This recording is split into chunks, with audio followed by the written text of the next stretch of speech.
les familles sont expulsées, on pourrait même dire, dans la périphérie de Lyon. Donc ça, c'est pas normal. On n'a qu'à voir donc le projet qui a été porté par M. Collomb, donc la Nouvelle Confluence, tous ces immeubles à architecture très moderne. Oui, très bien, mais qui peut habiter ici ? Donc moi, je pense à la famille moyenne avec plusieurs enfants qui ne peut maintenant plus se loger. Donc bien sûr, ça, c'est inadmissible. Il va falloir une volonté politique forte pour pouvoir ramener toutes ces familles dans Lyon. Alors pourquoi ces familles sont obligées de partir, de devoir faire des allers-retours tous les jours ? C'est vraiment un problème et nous comptons avoir vraiment des propositions fortes pour régler cela.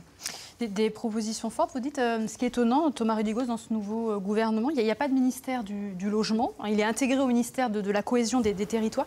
Ça veut dire quoi, que le logement, ce n'est pas une priorité pour le gouvernement aujourd'hui ? Non, absolument pas, mais ça ne vous aura pas échappé qu'Emmanuel Macron avait dit qu'il aurait un gouvernement resserré. Donc quand vous avez un gouvernement resserré, vous ne pouvez pas avoir pléthore de ministres ou de secrétaires d'État arrivés à 40, 45, 50. Donc vous avez 22 ministres et secrétaires d'État, dont certains ont des gros portefeuilles. C'est le cas notamment de Richard Ferrand avec l'aménagement justement du territoire et dans lequel il y a le logement. Donc évidemment que c'est une préoccupation du gouvernement et de la future majorité présidentielle. Nous avons un certain nombre de propositions justement en matière de création de logements pour les jeunes, mais aussi de création de logements sociaux. On maintiendra bien évidemment la loi SRU que beaucoup d'élus... c'est la loi qui oblige à avoir un pourcentage de logements sociaux dans les villes. Voilà, jusqu'à 30% selon certains programmes. Et à Lyon, nous sommes à minima à 25%, qui est la loi, et des fois nous montons pour certains programmes jusqu'à 30%. Beaucoup d'élus, les Républicains ou d'élus FN, ne souhaitent pas respecter une telle loi et sont souvent bien en deçà. Alors que dans la majorité de Gérard Collomb, au Grand Lyon, nous tendons tous, dans les villes qui sont dans la majorité de Gérard Collomb, à tendre à ce niveau de 25% de logements sociaux. Donc nous avons cette préoccupation et cette priorité. Ce phénomène de gentrification dont parlait Tiffany Joncourt, par exemple sur la Confluence, c'est assez frappant, il est réel. C'était un quartier qui était assez populaire et qui maintenant est hors de prix pour acheter. Il y a une partie qui est peut-être hors de prix pour certaines réalisations neuves, mais dans les grands ensembles qui ont été faits, il y a aussi du logement social. Moi, je vois dans le 5e arrondissement, j'ai des nouveaux ensembles immobiliers qui sont plutôt d'un certain standing, comme à De Brousse, il y a à côté, dans le même ensemble, des immeubles de logements sociaux. Voilà, nous respectons cette loi SRU dans tout. C'est normal, nous ne faisons que respecter la loi. Mais nous avons cette préoccupation. Et Emmanuel Macron, dans son programme présidentiel, a justement tout un volet sur le logement pour les étudiants, le logement pour les jeunes actifs et le logement également dit social. Elliot Aubin, vous souhaitiez réagir à ce que dit Thomas Rudigoz ? Oui, parce qu'il y a un chiffre qui manquait parmi les chiffres que vous avez présentés, c'est que plus de 70% des Lyonnais sont éligibles à un logement social. On a parlé de la loi SRU et de la gestion de cette loi, de l'application de cette loi à Lyon, avec l'exemple de Confluence. Moi, je voudrais dire qu'il y a une certaine forme d'hypocrisie dans la gestion des logements sociaux à Lyon, puisque rappelons qu'il y a 3 types de logements sociaux. Il y a le PLS, c'est le pas très social, le PLUS, le un peu social, et le PLAI, le très social. Et dans cette caution, cette obligation légale dont vous avez parlé, la ville de Lyon met en permanence des logements qui sont finalement pas assez sociaux et qui, les familles les plus modestes n'y ont pas accès. Donc ce phénomène de gentrification, c'est un objectif politique. Bon, une fois qu'on a dit ça, nous on va amener des propositions avec l'Avenir en commun. Notamment, on a parlé des jeunes, on propose une allocation d'autonomie pour les jeunes de 18 à 25 ans qui leur permettent de pouvoir se loger et de sortir aussi de cette logique de colocation trop chère avec un tas de garants, etc. On propose aussi la création de 200 000 logements publics aux normes écologiques par an. On propose d'interdire toutes les expulsions locatives sans solution de relogement. Bon voilà, c'est quelques propositions parce que je crois que ce que je disais au début de mon propos, c'est que l'offre n'est pas adaptée à la demande à Lyon. Et voilà, et je pense qu'il faut reprendre les questions au cœur.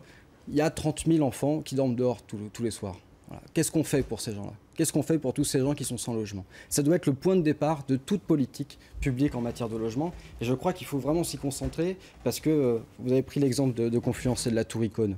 Non, monsieur Rudigoz, 7 600 € du mètre carré. Je suis désolé, je ne sais pas qui vit dans ce genre de loft, parce que c'est ça la Tour Icône, et c'est ça la gentrification de la ville de Lyon. Donc voilà les propositions qu'elles ont amenées par l'Avenir en commun, et pour ma part, j'y contribuerai à l'Assemblée nationale. Anne Land, quelle politique pour le logement? Oui, je partage pour une part ce qui a été dit. Ce qui a été dit par qui? Parce qu'il Ce qui a été dit par Elliott Aubin sur la gentrification. À ceci près que plutôt que de donner des allocations aux jeunes pour qu'ils se logent, moi je pense qu'il faut libérer. Il faut donner un grand vent de liberté dans ce pays et entre autres libérer le marché privé et le foncier, libérer les entrepreneurs privés pour qu'ils puissent construire. Ça sera déjà un bon un bon appel d'air pour relancer l'investissement. Mais du coup, on va retrouver ces pôles et ces différences de prix. Ce ne sont pas les aides publiques qui créent l'emploi, ce sont les entrepreneurs. Et ça, c'est quelque chose qu'on a peut-être un peu perdu de vue ces dernières années dans notre pays. Ce sont les entrepreneurs qui créent la richesse. Voilà. Et sur la question du logement social, il faut avoir une vision qui revienne à la mission du logement social, une vision sociale plutôt que comptable, parce que vous parlez finalement beaucoup de quantification.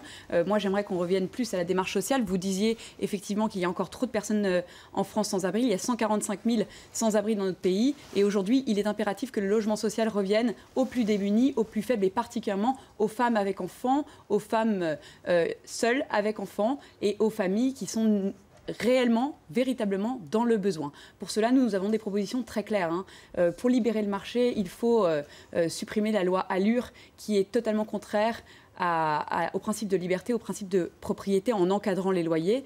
Et sur le logement social, moi je suis favorable à l'accession sociale à la propriété. Voilà, parce que je sais que quand on devient propriétaire, on devient responsable et on a la fierté de pouvoir se dire qu'on va constituer un patrimoine et le transmettre à ses enfants. Et c'est tout à fait possible aujourd'hui quand vous voyez qu'il y a des gens qui payent pendant 10 ans, 15 ans, 20 ans, 25 ans, en temps et en heure, leur loyer à leur bailleur sans jamais avoir aucune pénalité. Il est logique, normal, qu'à la fin de cette période donnée, on puisse leur proposer une accession à la propriété.